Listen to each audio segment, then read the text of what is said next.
তুইলি মার ঋণ শোধ হইছিলি? না না না না,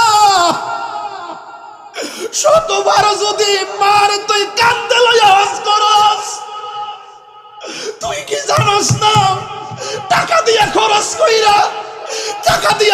কইরা যাইবি? তুই তো টাকা খরচ কইরা আইছস, আর মা তুই এমন একটা কাবা, এমন একটা সাফা, এমন একটা মারওয়া, এমন একটা মুজদালিফা, যার চেহারার দিকে একবার দাগাইলে কবর বাজারে যাওয়া হয়ে যায়।